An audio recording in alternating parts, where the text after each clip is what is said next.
আজকে প্রথম আমি ধন্যবাদ জানাই আমাদের বাংলাদেশের প্রধানমন্ত্রী জনাব তারেক রহমানকে। উনি 5 বছরে 25 কোটি গাছ লাগানোর জন্য।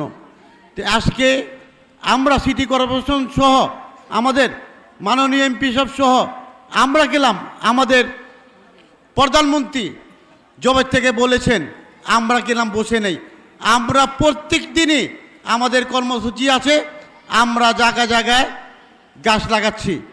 এবং আমাদের মাননীয় প্রশাসক সাহেব প্রত্যেক দিন দক্ষিণে যতটি ওয়ার্ড আছে একদিন না একদিন উনি প্রত্যেকটি ওয়ার্ডে যায় এবং গাছ লাগায়।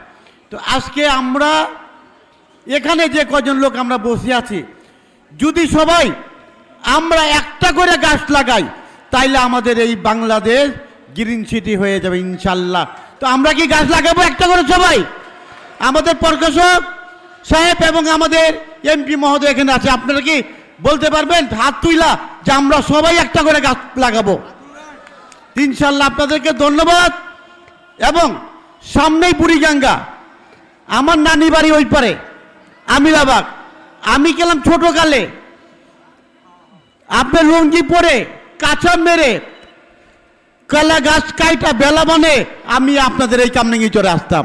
এখানে অনেক আলু হইতো, বাঙ্গি হইতো, আমরা আপনাদেরকে না বইলেই গেলাম নিয়ে যাইতাম। কত সুন্দর নদী ছিল, তখন এত লোকের বসবাস ছিল না। তো আজকে আমি আপনাদেরকে অনুরোধ করব যে আজ থেকে আমরা প্রতিজ্ঞা নিব যে আমরা এই নদীর মধ্যে আমরা কেউ ময়লা ফেলবো না। পারবো কিনা আমরা?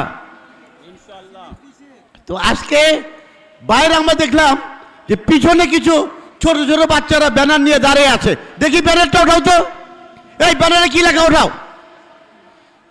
তো আজকে আমাদের বাচ্চারা খেলাধুলার সুযোগ চায়। তো আমি, আমাদের প্রশাসক সাহেব আছে এখানে, আমাদের এমপি সাহেব আছে, আমি চাই তাদের যা তারা লেখছে এই মাঠ তারা খেলার উপযোগী চায়, এখানে যাতে অন্য কোনো কিছু না থাকে।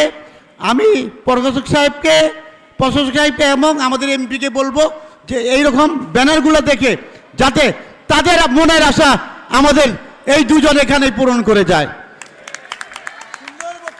তা আজকে আমি সবাইকে বলবো, আসেন আমরা আঙ্গিনাতে, বারিন্দায়, যে কোনো জায়গায় খালি পাই, আমরা এই বাংলাদেশকে গ্রিন সিটি করি এবং ক্লিন সিটি করি। তা আপনাদেরকে ধন্যবাদ জানিয়ে আমার বক্তব্য শেষ করছি। আল্লাহ হাফেজ। বাংলাদেশ জিন্দাবাদ। আমাদের রাষ্ট্রনায়ক বাংলাদেশের প্রধানমন্ত্রী জনাব তারেক রহমান জিন্দাবাদ, জিন্দাবাদ।